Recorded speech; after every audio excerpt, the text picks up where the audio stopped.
안녕하세요. 오늘도 우리가 온라인으로 함께 만나서 수업을 진행합니다. 구속사 성경 통독, 오늘은 사사기 그리고 룻기의 말씀을 통해서 이 말씀 속에 담겨진 그리스도의 이야기를 우리가 함께 살펴보겠습니다. 우리가 늘 성경을 읽을 적에는 문자적으로, 표면적으로, 또 과학적 사실, 역사적 사실, 이러한 어떤 기준으로 읽을 것이 아니라 성경은 하늘의 이야기, 예수 이야기, 구원의 이야기로 우리가 읽어야 됨을 말씀을 드렸습니다. 그래서 우리는 늘 성경을 읽어 나갈 때마다 흐름을 알아야 되고, 맥을 잡아야 되고, 핵심을 찾아야 되고, 조화를 이루어야 됨을 말씀을 드렸죠. 오늘 우리가 공부하는 사사기도 우리가 성경에서 어떤 흐름 가운데 있고, 이 사사기를 통해서 하나님이 우리에게 들려주시려고 하는 하늘의 메시지가 무엇인가, 이 부분을 우리가 찾아가야 됩니다. 사사기는 12사사의 이야기가 등장을 하고, 그리고 사사시대의 생활상이 이제 17장부터 21장까지의 말씀에 등장을 합니다. 이 이야기를 통해서 하나님이 우리에게 말씀해 주시는 복음의 이야기가 있는 거죠. 제가 오늘은 이 사사기와 룻기의 이야기를 이렇게 5 주제로 총 9페이지로 나누어 교환을 이렇게 제공해 드렸는데, 그 교환에 있는 내용들은 한번 우리 학생들이 좀 잘 읽어보시면서 따라오시기를 바라고요. 오늘 강의는 물론 이 교환에 있는 내용을 중심으로 핵심적인 내용만 말씀을 드리도록 그렇게 하겠습니다. 편안한 가운데 먼저 강의를 잘 들으시고, 그리고 교환을 반복해서 한 3번 정도 읽으시고, 그리고 사사기 룻기 통독의 내용을 여러분 단톡방에 올려주시면 되겠습니다. 자, 그러면 사사시대를 보여주는 사사기의 내용은 무엇인가? 가나안 땅으로 이스라엘 백성들이 들어가 이제 여호수아에서 가나안 땅을 정복하고 분배하는 이야기까지 우리가 지난 시간에 함께 나누었잖아요. 이제 가나안 땅에 들어간 이스라엘 백성들은 어떤 삶을 살아야 되느냐?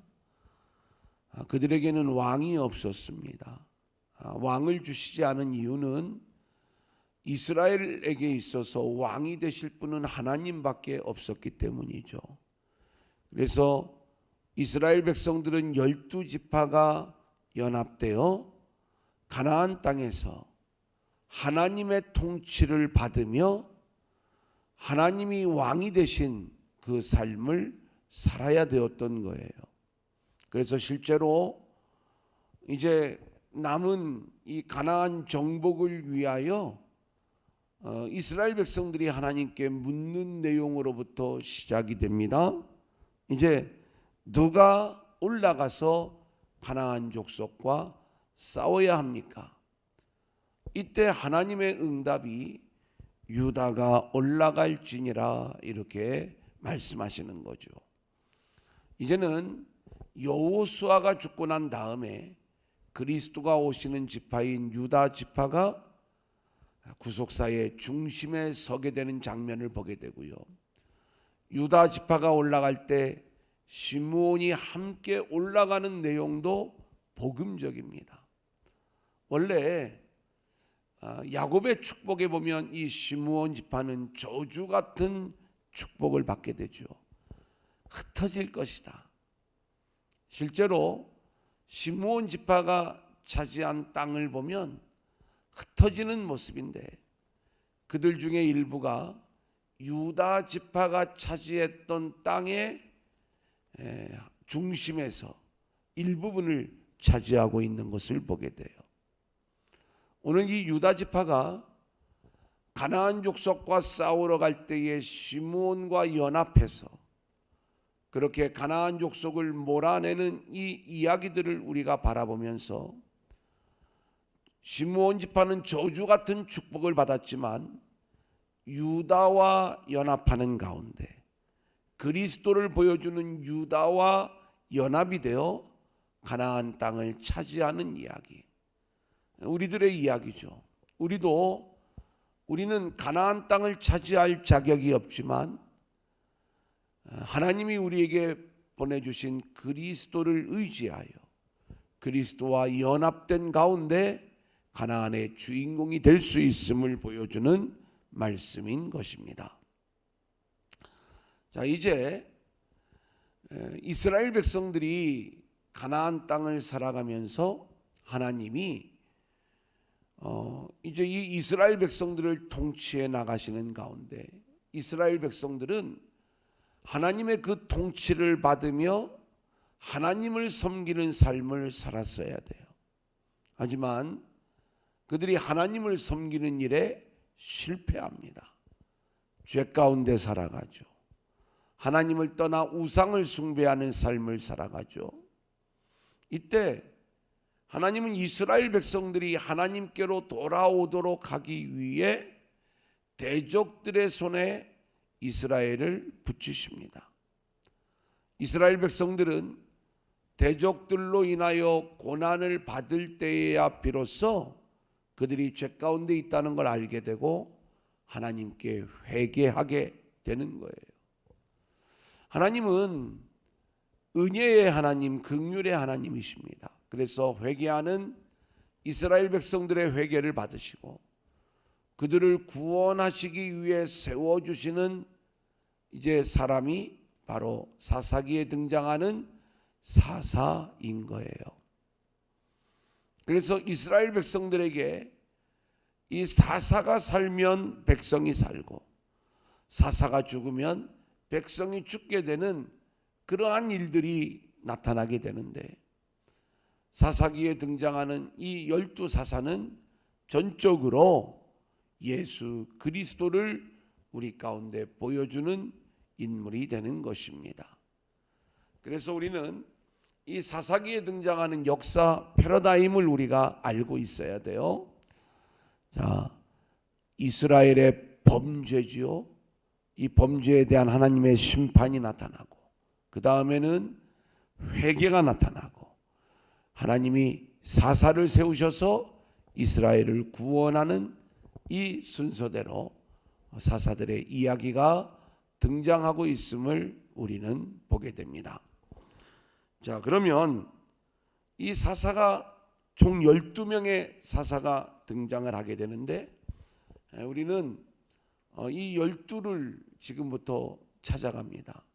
제가 간단하게 언급하고 넘어가는 부분들도 있겠지만 교환에는 그 내용들이 자세히 기록이 되어져 있으니까 잘 따라오시기를 바라고요. 우리는 사사를 구분할 때 대사사 그리고 소사사로 구분을 하기도 합니다. 이렇게 구분하는 것은 사사기에 보면 어떤 사사는 굉장히 많은 분량으로 기록이 되어 있는 반면에 어떤 사사는 단 한 절, 두 절, 또 석절, 아주 짧은 분량만 이렇게 기록이 되어져 있는 사사가 있는 거예요. 그래서 기록된 분량이 적은 사사를 우리가 소사사 이렇게 이야기를 해요. 물론 이들의 사역이 적었다는 건 아니에요. 이들도 하나님께 쓰임을 받은 구원자의 모습이 되는 것이고, 우리는 이 교환에는 성경에는 한 줄만 기록이 되었다 할지라도 우리가 그 내용 속에 담겨져 있는 여러 상황들을 묵상하면서 좀 더 그 내용들을 풀어서 잘 설명을 해 놓았기 때문에 우리가 반드시 이 교환을 함께 보면서 따라와 주시면 되겠습니다. 자, 그러면 첫 번째 사사 온니엘의 이야기입니다. 이 온니엘이 예수 그리스도를 보여주는 구원자의 모습인 것이죠. 이스라엘 백성들이 여호와의 목전에서 악을 행할 때 하나님께서 메소포타미아 왕 구산 리사다임의 손에 이스라엘을 팔아버리시는 거예요. 자, 이 고통 속에서 이스라엘 백성들이 하나님께 회개하며 부르짖을 때에 하나님이 온니엘을 구원자로 보내시는 거죠. 여호와의 영이 온니엘에게 임할 때에 구산 리사다임을 물리치게 되고 40년 평강이 찾아왔다는 이야기가 이제 온니엘의 이야기인 것입니다. 자, 아주 단순한 이야기지만 여기서 우리가 좀 묵상해 볼 내용이 있습니다. 이 구산 리사다임이라고 하는 말은 두 배로 악한 구스인 이런 의미를 가지고 있어요. 메소포타미아, 이 바벨론의 악한 영이 애굽의 압제보다 두 배나 더 강력한 그러한 압제임을 보여주는 것이고, 그렇게 이 강력한 악한 영의 압제 속에 고난받던 자들이 하나님이 보내주신 구원자 온니엘, 그리스도를 보여주는 구원자 온니엘을 통하여 구원받는 이야기, 이 이야기를 우리 가운데 보여주는 것입니다. 하나님은 언제나 우리에게 은혜를 부어주시는데 우리가 하나님의 은혜를 거부하고 그렇게 세상 가운데 살아갈 때 우리의 삶은 악한 영에 의하여 두 배나 더 곤고한 삶을 살아갈 수밖에 없는 것이 되는 거고, 우리가 회개할 때에야 비로소 하나님이 우리에게 구원자를 보내주셔서 우리를 다시 은혜의 삶으로 회복시켜 주시는 말씀이 이 온니엘의 이야기에 담겨 있습니다. 자, 두 번째 사사는 에훗 이야기입니다. 우리 에훗 하면은 기억나는 게 있죠. 뭐예요? 왼손잡이 사사 에훗. 근데 성경을 보면 참 이게 독특하고 재미있는 장면들이 참 많이 있습니다. 그래서 이제 하나님이 이 성경을 우리에게 주실 때에 성경의 말씀들을 이렇게 읽어 나갈 때마다 느끼는 장면은 뭐냐면, 어떤 부분은 참 소름 돋는 장면이 있어요.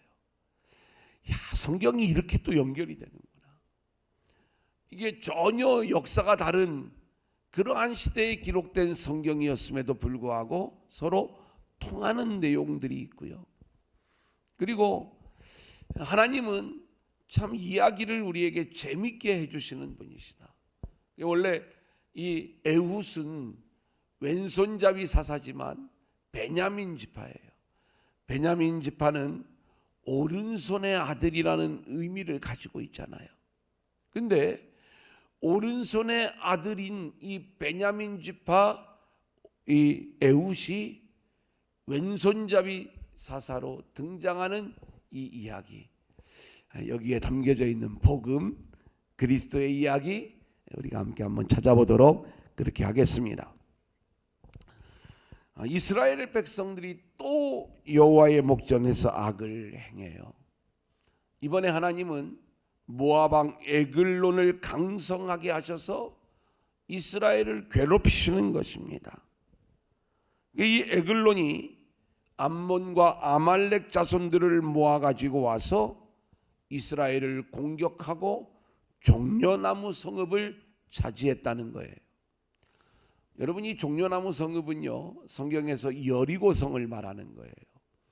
우리는 가나안 땅을 정복할 때 이 여리고를 하나님이 은혜로 무너뜨려 주시고 거저 정복하게 하셨어요. 하나님이 은혜를 부어주시고 있다는 증거물이 이 종려나무 성읍입니다. 그 은혜를 빼앗겨버린 거예요. 이스라엘 백성들이 하나님 앞에 회개하죠. 그러자 여호와께서 이들을 위하여 구원자를 세우셨는데 그가 바로 베냐민 사람 게라의 아들 왼손잡이 에훗이었다는 것입니다. 왼손잡이라고 하는 말에 대한 많은 주석가들의 주석이 있습니다. 왜 에훗이 왼손잡이였을까? 어떤 사람은 오른손보다는 왼손을 잘 쓰기 때문에 왼손잡이라고 했을 것이다. 또 어떤 사람은 오른손에 장애가 있어서 왼손을 쓰는 그러한 장애의 모습이었을 것이다. 그리고 또 어떤 사람은 양손을 다 잘 쓰는 양손잡이였을 것이다. 이렇게 이야기를 해요. 하지만 저는 이런 표현을 좀 사용하고 싶습니다. 왜냐하면 왼손을 잘 쓰게 되었다는 것, 이거 하나만은 분명한 것 같아요. 근데 오른손의 아들이라고 하는 베냐민 지파였잖아요. 이 오른손의 아들, 오른손의 아들이라는 것은 능력의 아들이에요. 그리고 하나님의 오른편은 하나님 편이에요. 하나님이 함께 하시는 편이에요. 성경에 늘 이 오른편에 대한, 우리 주님이 하늘에 오르사 주의 우편에 앉아 계신다는 것. 그리고 우리가 성경을 보면 왼편에는 염소가, 오른편에는 양들이. 그리고 주님이 제자들에게 그물을 던져 고기를 잡으라고 말씀하실 적에도 배 오른편에 그물을 던져라. 마땅히 오른편의 아들이셔야 될 그 구원자가 왼손잡이로 왔어요. 나약하고 연약한 그 모습으로 나타났지만 그는 날선검으로 무장을 하신 분이에요. 우리는 좌우의 날선검이 하나님의 말씀이요 예수 그리스도임을 우리가 알게 되는 거죠. 그리스도는 이렇게 마땅히 오른손의 아들이시지만 왼손잡이 연약한 모습으로 이 땅에 오셔서 강력한 무기인 하나님의 말씀으로 대적을 물리치시고 우리를 구원하시는 분이시라는 것, 마치 그 좌우의 날선검으로 뱀의 머리를 깨뜨려 버리시고 우리를 구원하시는 그리스도의 모습을 보여주는 것, 이번에는 80년 평강이 찾아오게 되는 것입니다. 자, 이제 세 번째 사사 삼갈의 이야기입니다. 이런 식으로 진행을 하면 좀 내용이 굉장히 길겠죠. 이 삼갈은 짧은 이야기지만 여기에도 놀라운 복음이 담겨져 있습니다. 소모는 막대기로 블레셋 사람 600명을 죽였다는 거예요. 우리가 이 삼갈의 시대를 좀 생각해 볼 필요가 있습니다. 이 삼갈의 시대의 이야기는 우리가 이제 5장을 보면 드보라의 노래에 그 흔적을 좀 찾아볼 수가 있었어요. 이스라엘이 또 여호와의 목전에서 악을 행함으로 이스라엘 남쪽에는 블레셋이라고 하는 이 세력에 의하여 이스라엘이 제대로 길을 못 펴고 살아가는 그러한 상황이었어요. 이때 하나님께서 삼갈을 세워서 소모는 막대기, 그러니까 이 삼갈은 아마 농부였을 것이다. 그리고 이 농부의 모습, 평범한 모습이지만 그 농부의 손에 소모는 막대기가 들려 있고 여기에 여호와의 영이 임하게 될 때에 600명의 블레셋을 물리치는, 이 600이라고 하는 숫자는 악한 영의 모습을 보여주는 숫자죠. 이들을 물리치는 구원의 이야기가 담겨 있다, 이렇게 말씀을 드릴 수가 있겠습니다. 자, 이제 네 번째 사사는 드보라와 바락에 대한 이야기입니다. 물론 사사는 드보라지만 우리가 히브리서 11장 믿음장에 보면 드보라의 이름이 등장하는 게 아니라 바락의 이름이 등장하는 거예요. 아주 독특합니다. 그 의미가 있는 거예요.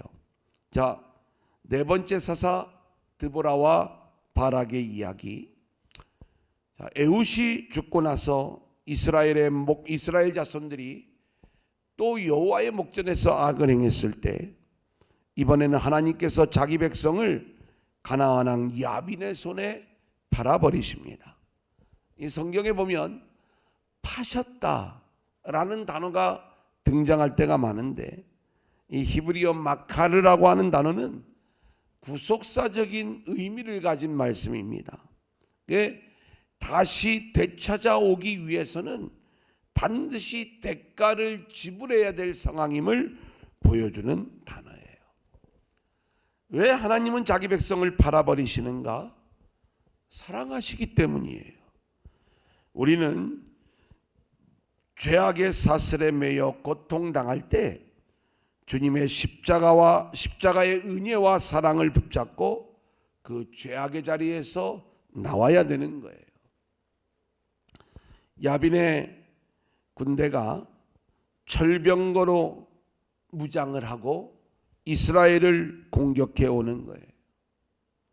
이 엄청난 학대 앞에서 이스라엘 백성들은 마음껏 큰 길로도 다니지 못하고 이렇게 고통 가운데 살아가고 있는 모습을 보이면서 이스라엘 자손이 여호와께 부르짖죠.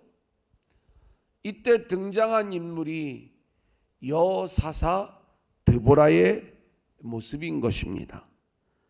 근데 우리가 사사기 4장을 보면 이 드보라가 이제 사사로 세워지면서 바락에게 명령을 하여 다볼산으로 가라는 그러한 명령을 내리고 있는 것을 보게 됩니다. 납달리 자손, 스불론 자손 10,000명을 거느리고 다볼산으로 가라 이렇게 이야기를 하는 거예요. 하나님께서 이 야빈을 우리에게 넘겨주셨다는 거예요. 자, 이때 바락이 보이는 태도가 이해가 안 갑니다.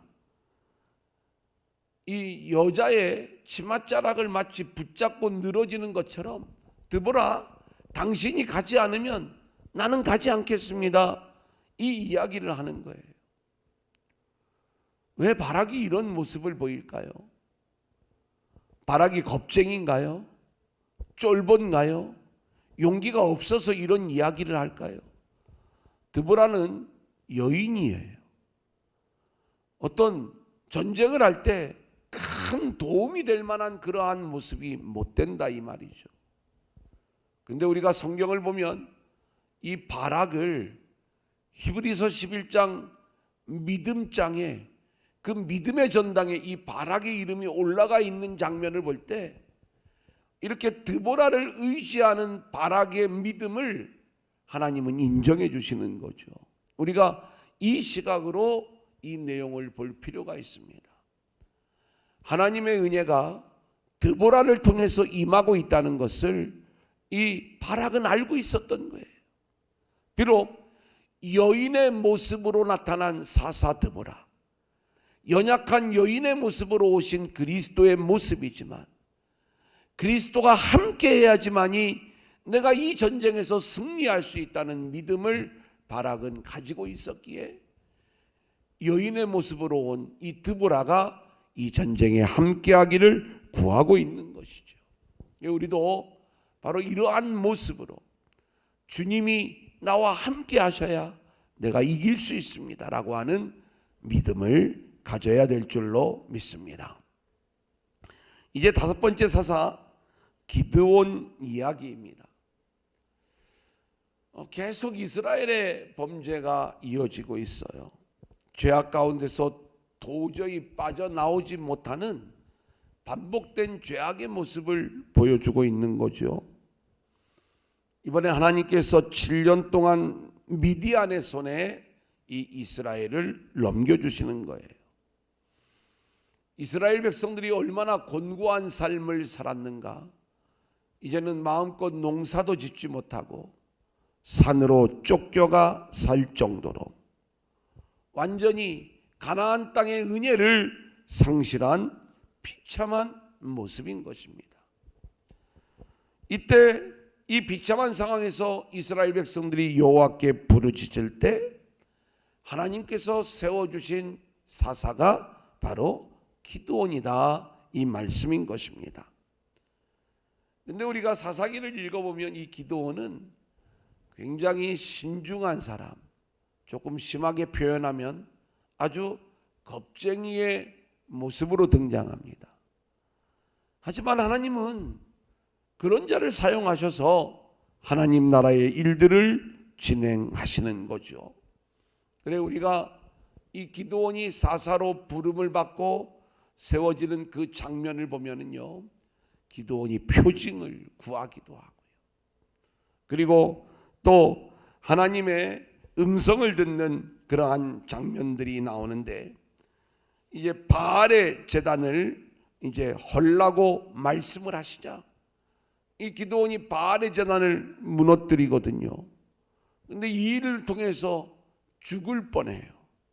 하지만 기드온의 아버지 요아스가 바알을 무너뜨렸다고 해서 우리가 심판할 것이 아니라 바알이 과연 신이라고 하면 그 제단을 파괴한 이 기드온을 바알이 알아서 할 것이다, 이렇게 이야기함으로써 위기를 넘기게 됩니다.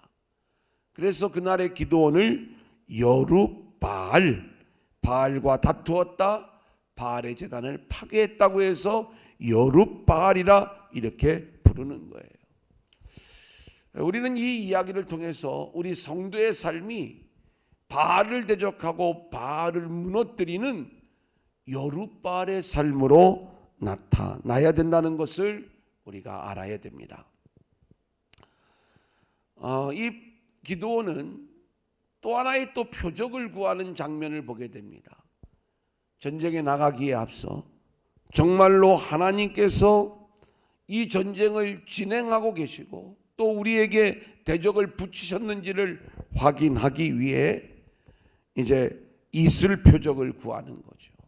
그 장면을 보면 하나님께 묻고 확인하고 또 묻고 또 확인하고, 우리가 자꾸 의심한다고 이 장면을 보지 말고 우리도 우리 인생을 살아갈 때 우리는 철저히 이렇게 하나님께 묻고 하나님의 뜻을 확인하면서 살아가는 모습이 되어야 되는 거예요. 자, 이제 이 기드온의 전쟁 이야기를 보면 우리는 하나님의 숫자 싸움을 볼 수가 있습니다. 대적은 13만 5천의 대군이에요. 이스라엘 백성들이 전쟁을 위하여 모였는데 3만 2천 명이 모였어요. 하나님은 이 3만 2천 명이 너무 많다, 두려움에 떠는 자들을 돌려보내라, 이렇게 이야기를 해요. 그게 10,000명이 남게 됩니다. 하나님은 또 한 번의 과정을 통해서 9,700명을 돌려보내고 300명이 남게 돼요. 하나님이 300명을 가지고 13만 5천을 대적하시는 이유가 있어요. 어떤 사람은 하나님께서 오합지졸 같은 사람들은 다 돌려보내고 정예용사 300명을 통해서 하나님이 일하신다, 이 생각을 가질 때가 있는데, 여기에 뭐 특별히 전쟁을 잘하는 신출기무라는 특공대 같은 300명을 하나님이 고르신 게 아니에요. 여전히 이 300명 역시 오합지졸입니다. 하지만 하나님께서 이렇게 숫자를 3만 2천 명에서 10,000명으로, 10,000명에서 300명으로 줄여가신 것은 이 전쟁은 하나님이 하시는 것이고 숫자로 이기는 전쟁이 아니라 하나님의 말씀을 따르고 순종함으로 이기는 전쟁임을 보여주는 거예요. 그래서 우리가 아는 것처럼 이제 나팔 또 횃불 항아리를 이용해서 놀라운 승리를 거두게 하시잖아요. 저는 오늘 이 기드온의 이야기를 들으면서 숫자 노름에 빠져 있는 한국 교회를 좀 고발하고 싶어요.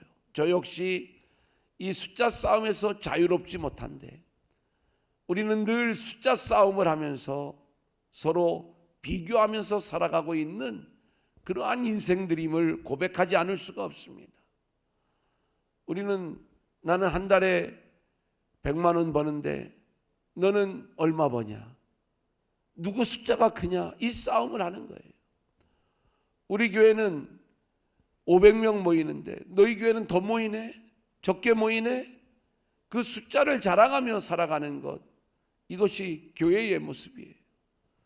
어느 교회 재정이 많냐? 끊임없는 숫자 싸움. 코로나19 때문에 교회 재정이 줄어들고 있다고 하고 모이는 일에 어려움을 겪고 있어요. 저도 좀 외람된 얘기지만 1월부터 5월까지 이제 재정을 한번 보게 되더라고요. 또 출석 인원을 보게 되더라고요. 숫자가 떨어지지 않았을 때 뭔가 마음에 안도하는 그러한 마음을 갖게 되고, 또 어떤 때는 이 코로나만 아니었으면 이렇게 좀 잘 나갔을 텐데 참 이 코로나 때문에 어려움을 겪는구나. 숫자를 가지고 이야기할 때가 얼마나 많이 있는지 모릅니다. 하지만 하나님은 그 숫자를 보시는 하나님이 아니신 거예요. 하나님이 우리의 어떤 숫자를 가지고 하나님 나라의 일을 진행하는 게 아니라 하나님의 역사는 하나님이 우리 안에서 스스로 진행하시는 역사이기에 우리는 이 숫자 싸움에서 절망할 것이 아니라 철저히 하나님만을 보는 믿음 안에서 승리하는 자들로 세워져야 될 줄로 믿습니다. 자, 그 다음에 6번째 사사는요, 돌라라는 인물이고요. 7번째 사사는 야일이라는 인물이에요. 이 이야기에 대한 내용 여기에 잘 기록을 해놨습니다. 조심할 건 표면적인 내용으로만 이 내용을 읽지 말고 이 속에 묵상과 그리고 담겨져 있는 내용들을 좀 잘 읽어보시면서 이 사사들을 세워서 구원하시는, 또 이들 이야기 속에 담겨져 있는 예수의 이야기들을 우리가 좀 잘 알아갈 수 있기를 원하고요. 자, 이번에는 8번째 사사 입다 이야기 좀 함께 나누도록 하겠습니다. 원래 이스라엘이 회개하면 하나님이 구원자를 보내시는 거잖아요. 그런데 이번에는 하나님이 단단히 화가 나셨습니다. 뭐라고 말씀을 하시냐면 이스라엘의 죄가 지긋지긋하다는 거예요. 이제는 너희가 회개해도 내가 너희를 구원하지 않겠다. 하나님이 이렇게 작정을 하시는 거예요. 암몬 자손이 쳐들어와요. 그 공격을 받은 길르앗 백성들과 방백들은 누가 먼저 나가서 이 암몬 자손과 싸울까 고민을 합니다. 하나님이 사사를 세워주셔야 되는데 하나님이 그렇게 하시지 않는 거예요. 그러자 이들은 고민 끝에 입다를 찾아가 이제 입다를 데려오는 이야기로부터 이 입다 이야기가 시작이 되어지는 거예요. 원래 이 입다는요, 큰 용사였지만 그 출신이 미천한 출신이었기 때문에 자기 형제들에게서 쫓겨남을 당한 인물이에요. 그런데 길르앗 장로들이 이 쫓김을 당한 이 입다를 찾아가서 이 곤궁한 상황에서 자신들의 지도자가 되어주고 그리고 이 암몬 자손을 몰아내 주기를 원하고 있는 거예요. 미천한 출신의 이 입다의 모습은 바로 이 미천한 모습으로 나사렛 예수로 오신 우리 주님의 모습을 보여주는 것이죠. 입다는 길르앗 장로들의 그 요청을 받아들여 이제 이 길르앗으로 오게 됩니다. 그리고 이제 먼저 미스바로 가서 하나님 앞에 자기의 말을 다 아뢰었다라고 이야기하는데, 성경에서 이 미스바는 하나님이 살피신다라고 하는 의미를 가진 땅이에요. 그래서 이 가나안 땅을 살피시는 하나님 앞에서 자신의 모든 상황을 아뢰면서 하나님이 함께 해주시기를 원하는 거죠. 바로 이 장면이 하나님께서 이 입다를 이스라엘의 사사로 인정해 주시는 장면이고, 바로 이 상황 속에서 입다가 이제는 하나님의 사사로 세워지고 또 하나님의 영이 임하게 되는 그 장면을 우리는 보게 되는 거예요. 처음에는 입다와 암몬 사이에 변론이 벌어집니다. 입다가 암몬에게 이야기를 하는 거예요. 왜 전쟁을 걸어오느냐는 것이죠. 그러자 이 암몬은 우리도 전쟁을 하기 싫다. 원래 우리 땅, 그 땅을 평화롭게 돌려주기만 하면 된다. 이렇게 이야기를 하는 거예요. 이 암몬 자손이 요구하는 땅은 이스라엘이 아모리 족속으로부터 취한 땅이에요. 정복한 땅이죠. 하나님이 주신 땅이에요. 그러니까 이 이스라엘 입다의 입장은 어떤 입장이냐면, 이거는 하나님이 우리에게 주신 땅이라는 입장인 거고, 암몬은 그게 원래 이 아모리 왕이 그 땅을 차지하기 전에 원래 우리 땅이었다. 그래, 그 땅을 우리가 소유하는 게 맞다. 이렇게 서로 간에 격론이 벌어지고 결국 타협이 되지 않았을 때에 전쟁이 선포되어지는 거예요. 깨어진 협상으로 전쟁이 시작이 될 때 이 입다는 전쟁에 나서기 전에 하나님 앞에 서원을 하는 장면을 보게 됩니다.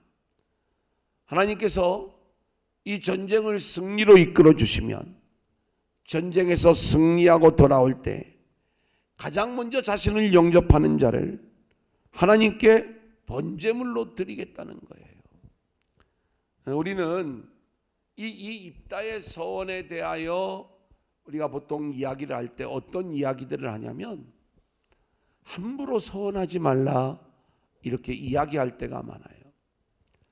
하지만 저는 좀 관점이 조금은 다릅니다. 왜냐하면 이 입다 역시 믿음의 인물이었어요. 그리고 예수 그리스도를 보여주는 구원자의 모델이에요. 우리가 어떤 한 인간의 실패의 모습으로 우리가 입다 이야기를 읽어가면서 신앙적 교훈을 얻는 것도 물론 좋은 해석입니다. 하지만 하나님이 이 말씀을 우리에게 주신 의도를 좀 더 깊이 우리가 묵상을 해볼 필요가 있다는 말씀인 거죠. 성경을 보면 이 서원에 대한 이야기가 몇몇 장면에서 나옵니다. 우리가 잘 알고 있는 서원은 한나의 서원 알죠? 아들을 주면 하나님께 바치겠다는 것. 또 우리는 야곱의 서원도 알고 있습니다. 그런데 이러한 서원들을 우리가 좀 깊이 묵상하면 하나님과 어떤 거래를 하는 서원이 아닙니다. 신앙의 고백이 담겨져 있는 서원이고, 이 서원을 하나님이 주도하시는 것을 보게 돼요.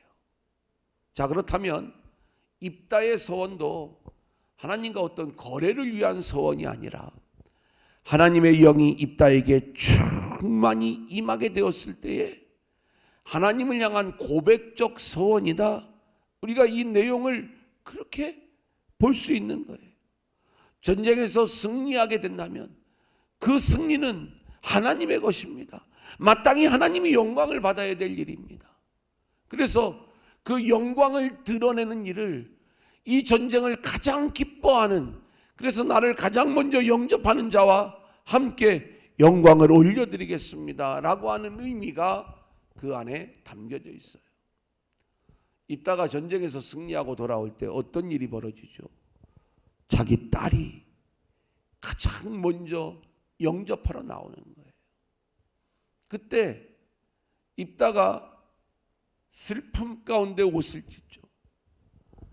이 딸을 번제물로 드려야 되는 거예요. 자, 이 부분에 대하여 이제 또 많은 학자들의 의견이 갈립니다. 진짜 이 딸을 죽여서 번제물로 하나님 앞에 드렸을까? 아니다. 그것은 하나님이 금하시는 일이다. 그것은 고대에 우상 숭배를 하는 그러한 족속들에게나 있었던 잘못된 그러한 우상 숭배의 습관이지, 하나님은 그렇게 제물을 받으시는 분이 아니다. 아마 이것은 이 입다의 딸이 평생을 처녀로 살아가면서 그렇게 하나님께 드려지는 삶을 이야기하는 것일 것이다, 이렇게 주장하는 학자들도 있어요. 저는 어떤 것이 중요하다 이것을 말씀드리려고 하는 게 아닙니다. 여기에는 어떤 의미가 담겨져 있냐면, 하나님께서는 입다의 딸의 희생을 받으시고 이스라엘의 구원을 성취시키는 일을 우리 가운데 보여주는 거예요. 그래서 이 입다가 서원을 했던 그 서원의 내용 속에 하나님은 기쁨으로 그 서원을 받으시고 또 성취해 가시면서 이 구원의 일이 하나님의 전적인 은혜 안에 이루어진 일임을 보여주는 것이죠. 그래서 우리는 스스로 처녀 이스라엘이 되어 이 땅에서 십자가를 지신 주님의 이야기가 이 입다의 딸의 희생 이야기 속에서 보여져야 되는 거고, 주님의 은혜를 우리는 이 희생 속에서 볼 수 있는 눈이 열려야 되는 거예요. 원래 우리 인생은 이렇게 처녀로 살아가며 주의 구원을 기다려야 하는 인생이에요. 하지만 이 처녀로 이 땅에 오셔서 대속의 길을 걸어주신 우리 주님이 계셨기 때문에 우리는 그저 은혜를 누리는 자들로 구원받은 백성이 되는 것입니다. 입다 이야기에서 우리가 빼놓을 수 없는 게 길르앗과 에브라임과의 전쟁 이야기입니다. 이 전쟁에서 입다가 큰 승리를 거두자 에브라임 사람들이 입다를 찾아와서 항의하고 위협을 하죠. 왜 전쟁을 할 때 우리를 부르지 않았느냐는 거예요. 마치 장자지파와도 같은 그러한 위치에서 시비를 걸어오는 이 에브라임을 향하여 입다가 강력하게 대항을 합니다. 전쟁하러 나갈 적에 에브라임을 불렀는데 너희들이 도와주지 않고서 하나님의 도움으로 이 승리를 거뒀을 때 왜 시비를 거느냐는 거예요. 에브라임 사람들은 지금 큰 잘못을 저지르고 있는 겁니다. 자기가 장자지파라는 거죠. 그래서 교만, 자부심을 가지고 있는 거예요. 자기 영광에 갇혀 있는 모습이에요. 이 모든 일의 배후에 하나님이 진행하시는 승리의 영광이 있는 건데 그 영광을 가로채고자 하는 것입니다. 이 일로 인하여 입다와 이제 에브라임 사이에 전쟁이 벌어지게 되는데, 이 입다가 이 길르앗이 큰 승리를 거두게 됩니다. 그리고 요단강 나루터를 장악을 하고 이제 이 강을 건너 돌아가려고 하는 에브라임 사람들을 죽이는 장면이에요. 근데 이 에브라임 사람들을 어떻게 구분하는가 봤더니 십볼렛을 발음해 보라는 거예요. 그래서 십볼렛을 쉽볼렛 또는 십볼렛 이렇게 발음을 제대로 해낼 수 있는 사람을 구분해서 그 억양에 따라서 에브라임 사람들을 구분하고 그들을 심판했다는 이야기죠. 여러분, 쉽볼렛이라는 단어는 신의 어떤 은혜의 의미가 있죠. 십볼렛, 이거는 무거운 짐이라는 의미를 가지고 있어요. 그러니까 이 쉽볼렛을 우리 경상도 사람들이 살 이 구분을 못하는 것처럼 그런 구분이 나타나게 되는 의미를 이야기하는데, 이 단어들의 의미가 또 복음적이다 이 말씀이라는 것입니다. 하나님의 은혜를 고백할 수 있는 쉽볼렛, 이 고백을 하는 자들은 요단을 무사히 건너게 되지만, 십볼렛 발음을 제대로 못해서 결국 무거운 짐이라고 발음할 수밖에 없는 율법에 매여 인생의 무거운 짐을 계속 지고 가는 자들은 결국 요단을 건너지 못하고 죽임을 당하게 된다는 그 이야기. 이것도 복음이죠. 이 내용이 담겨져 있다. 우리는 은혜로만 요단강을 건널 수 있다는 사실을 저와 여러분이 깨달을 수 있기를 소원합니다. 자, 이제 또 분량이 적은 사사들의 이야기가 나옵니다. 9번째 사사는 입산, 10번째 사사는 엘론, 그리고 11번째 사사는 압돈이에요. 이들 이야기도 제가 교환에 잘 그 내용들을 정리해 드렸으니까 여러분들이 그 내용들을 읽으면서 이들이 어떤 면에서 구원자 그리스도를 우리 가운데 보여주는가, 이 장면들을 좀 잘 보실 수 있기를 원하고요. 이제 마지막 사사 삼손 이야기 우리 함께 찾아가 보도록 하겠습니다. 삼손 이야기가 참 재밌죠. 우리가 어렸을 때 많이 이렇게 설교로 들었던 인물이 삼손입니다. 그런데 이 삼손 이야기를 우리는 어떻게 듣고 있냐면, 표면적으로 너무 여자를 좋아하다가 결국 타락한 사사의 모습이다. 하나님이 강력한 능력을 주셨는데도 불구하고 이 삼손은 결국 실패한 모습이고, 겨우 마지막에 회개해서 죽음과 함께 대적을 물리치는 이야기 정도로 우리가 삼손 이야기를 정리하고 있는 분들이 대부분일 거예요. 하지만 여러분 이것 아세요? 성경을 보면 이 삼손의 이야기는 12명의 사사 중에 가장 많은 분량을 차지하고 있습니다. 그리고요, 가장 예수님과 근접한 모습을 보여주고 있어요. 그리고 예수님처럼 이 탄생 이야기가 수태고지죠. 예수님이 이제 그 가브리엘 천사가 마리아에게 나타나셔가지고 이제 너는 하나님의 은혜를 입은 자다, 성령으로 너가 그 하나님의 아들을 잉태할 것이라 라고 하는 그러한 수태고지가 주어지는 것처럼 이 삼손도 수태고지 속에 나실인으로 태어난 인물이에요. 그래서 우리는 철저히 다른 사사들하고는 다른 차원의 이 삼손을 우리가 읽게 되는데, 다른 사사들은 자기가 일상적인 직업을 가지고 있다가 하나님께서 그 인생을 기름 부어서 사사로 사용하시는 반면에, 삼손은 하나님이 잉태하게 하셔서, 준비하셔서 잉태하게 하시고 그리고 이 땅에 보내어 주신 인물인 거예요. 이때의 장면을 보면 영적 어둠의 상황에서 이스라엘 백성들이 이제는 더 이상 회개가 나타나지 않아요. 그러니까 하나님은 은혜로 삼손을 이 땅에 보내셔서 사사로 세우시고 하나님의 일을 진행하시는데, 우리가 삼손을 의심할 때에 세 여인이 등장을 합니다. 자, 그 중에 하나가 이제 첫 번째로 등장하는 게 블레셋의 딥나 여인이에요.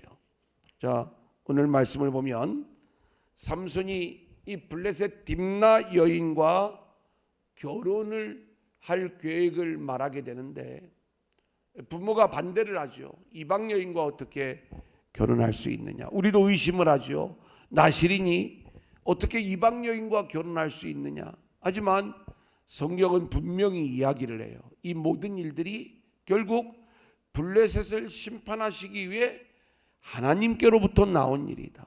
그러니까 우리가 놓치지 말아야 될 것이 있어요. 미리 제가 결론적 이야기를 말씀을 드리면, 블레셋 딥나 여인을 찾아간 것도 하나님께로부터 나온 일이에요. 우리가 사사기 16장에 가면 또 두 여인이 나옵니다. 하나는 가사의 기생 이야기가 나와요. 왜 기생을 찾아가냐? 그런데 이 기생 이야기도 단순히 여인을 밝히는 삼손의 이야기로 보지 말고, 그 내용을 보면 마치 이 땅에 오셔서 소외된 이 세리 창녀의 친구가 되어주시는 우리 주님의 모습을 좀 볼 수 있었으면 좋겠고요.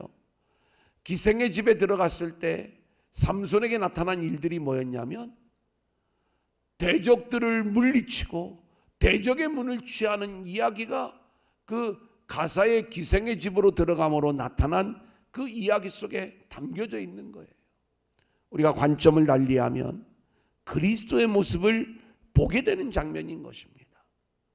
그러니까 블레셋 딥나 여인의 이야기도 하나님께로부터 나온 것이고, 그리고 지금 말씀드린 이 가사의 기생에게 들어간 여인 그 이야기도 이제 이 모든 일들이 철저히 그리스도의 모습을 보여주는 것이라고 할 때, 삼손의 마지막 이야기 드릴라와의 사랑 이야기도 우리가 그리스도의 관점에서 이 내용을 볼 수 있는 것이죠. 드릴라가 이제 이 블레셋 사람들의 꼬임에 속아서 삼손의 힘의 비밀을 좀 알아내려고 합니다. 그러면서 조르는 거예요. 나를 사랑한다면 당신의 힘이 어디에서 나오는지 그 비밀을 좀 알려달라. 삼손이 가짜로 비밀을 알려주는데 드릴라가 끈질기게 요구를 하는 것입니다. 당신이 나를 사랑한다면 당신의 사랑을 증명해 보여라. 당신이 나를 진짜로 사랑하고 있다면 그 사랑을 증명해 보여야 되는 것 아니냐. 이때 삼손이 결국 그 사랑을 증명해 보이기 위하여 힘의 비밀을 이야기하고 결국 수치와 모욕과 고난의 길을 걸어가게 되는 거예요. 이것은 우리가 그리스도의 관점으로 보면 주님이 이 땅에 오셔서 우리를 향한 주님의 사랑을 증명해 보여주시기 위해 스스로 십자가 그 수치와 모욕의 길을 걸어가시는 주님의 고난을 우리가 보게 되는 것이고요. 삼손의 마지막 장면은 마치 주님의 십자가를 연상하게 합니다. 기둥을 양팔에 끼우고 그리고 그 기둥을 무너뜨려 그 대적들을 완전히 멸망시켜버리는 주님의 십자가의 큰 승리를 보여주는 것이죠. 그래서 이 삼손의 이야기는 철저히 그리스도를 우리 가운데 보여주는 이야기다, 이렇게 말씀을 드릴 수가 있겠습니다. 제가 부탁하기는 삼손의 이야기를 제가 좀 더 자세하게 교환해는 기록을 해 놓았어요. 특별히 그 삼손의 수수께끼 속에 담겨져 있는 복음은요, 참 재밌고 또 놀라운 그러한 이야기들을 우리 가운데 보여주고 있습니다. 한번 좀 읽어보시고, 우리가 이 사사들의 이야기는 전적으로 이렇게 그리스도를 보여주는 것이다. 이제 오늘 말씀의 마지막입니다. 사사기와 룻기에 흐르는 구속사 이야기예요. 자, 사사기의 구조를 보세요. 1장부터 16장까지 12사사 이야기가 나와요. 하나님이 어떻게 이스라엘을 통치하시는가를 보여주는 거죠. 하지만 결국 이스라엘 백성들이 이 사사시대에 하나님의 요구에 실패했다는 것을 보여주는 게 17장부터 21장까지의 말씀입니다. 17장을 보면 미가 가정의 타락 이야기가 나오고요. 18장을 보면 단지파의 타락 이야기가 나오고 19장부터 21장까지는 레위인의 타락과요 온 이스라엘의 타락 이야기. 그래서 레위인 첩 이야기를 통해서 이스라엘이 전쟁을 벌이는 그리고 참담한 그러한 모습으로 끝나는 내용들 우리가 보게 되는 것 아닙니까? 자, 그런데 사사기의 결론은 이렇게 말씀을 하고 있어요. 사사기 21장 25절 그때에 이스라엘의 왕이 없으므로 사람이 각기 자기의 소견에 옳은 대로 행하였더라. 왕이 없는 게 문제였어요. 자, 이 왕이 없는 상황. 그래서 이제 이 사사기의 결론은 왕이 와야 된다. 하나님이 보내시는 왕이 와야 이 문제가 해결될 수가 있다. 결국 그 영적 어두움의 상황에서 참된 왕을 기다리는 이야기, 그 이야기가 바로 사사기의 이야기인 것입니다. 그런데 우리는 이 왕이 사람이 요구하는 왕이 아니에요. 또 사람이 좋아하는 왕, 사람이 세우는 왕, 이런 왕이 아니라 하나님이 준비하신 왕이어야 돼요. 룻기의 이야기는 하나님이 준비하셔서 우리에게 보내시는 왕이 누구인가를 보여주는 말씀이에요. 여러분, 이 사사기 다음에 왜 룻기가 들어와 있는지를 우리가 봐야 되고요. 그리고 바로 사무엘 상하로 이어지는 내용들을 우리가 볼 수 있어야 되는 거죠.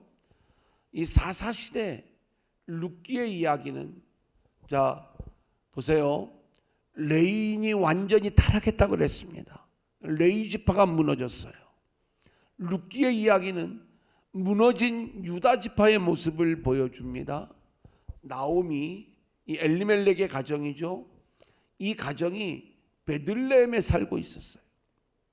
흉년이 듭니다. 떡집에 흉년이 들었다는 아이러니한 그 장면이에요. 영적 어둠의 모습을 보여주는 거죠. 근데 그 흉년을 피하기 위하여 이 유다 지파에 속하여 있던 이 엘리멜렉의 가정이 모압으로 내려가는 거예요. 마치 아브라함이 애굽으로 내려갔던 그 데자뷰를 보는 그러한 느낌입니다. 자, 그런데 그렇게 이 모압으로 내려가서 어떤 일들이 벌어지느냐?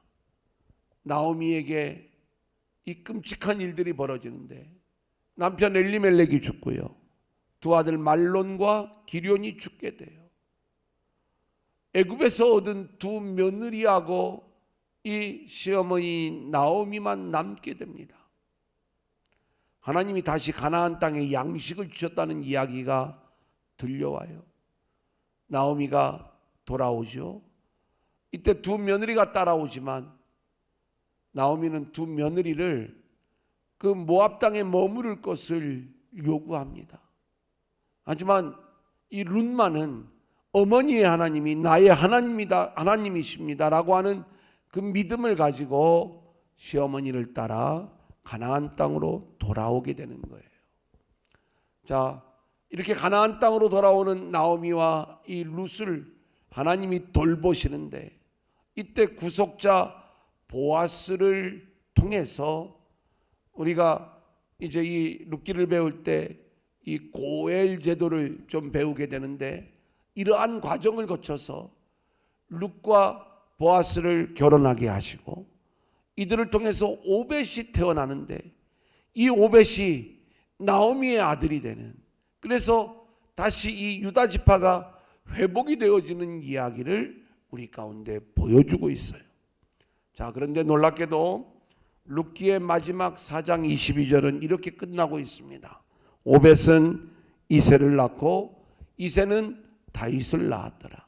그러니까 이 다윗 이야기로 룻기가 결론 지어지는 것은 사사기의 마지막이 왕이었기 때문에 이 영적 어둠이 되었습니다 라고 하는 그 상황에서 이제는 하나님이 보내주시는 왕, 그 무너진 유다 지파가 회복이 되어지고 하나님이 주신 왕은 다윗이다 라고 하는 그 이야기를 룻기를 통해서 우리 가운데 보여주고 있는 거예요.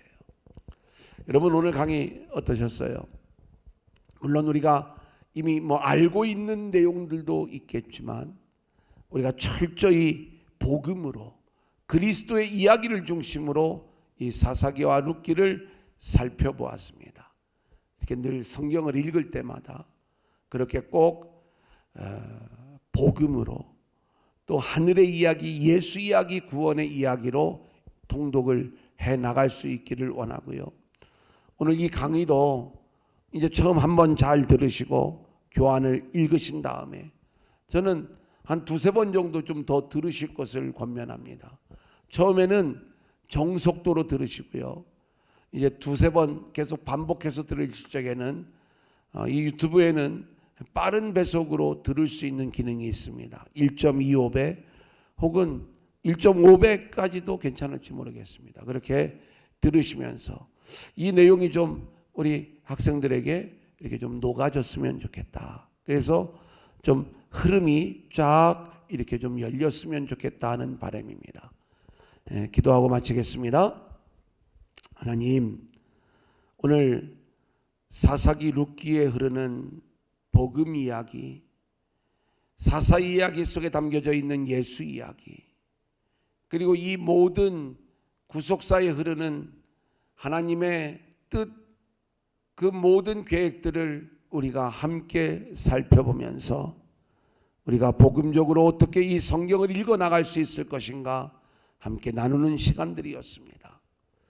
주님, 우리 인간의 어떤 지식으로 성경을 읽어 나갈 것이 아니라 우리가 늘 말씀을 대할 때마다 성령님 우리 가운데 역사하셔서 이 말씀을 우리에게 주시는 하나님의 뜻을 온전히 알게 하시고 그 뜻대로 순종하며 나아가는 우리 모두가 되게 하여 주옵소서. 이 시간도 함께 하시고 은혜 주심에 감사를 드리오며 예수님 이름으로 기도하옵나이다. 아멘. 여러분 수고하셨습니다. 마치겠습니다. 안녕.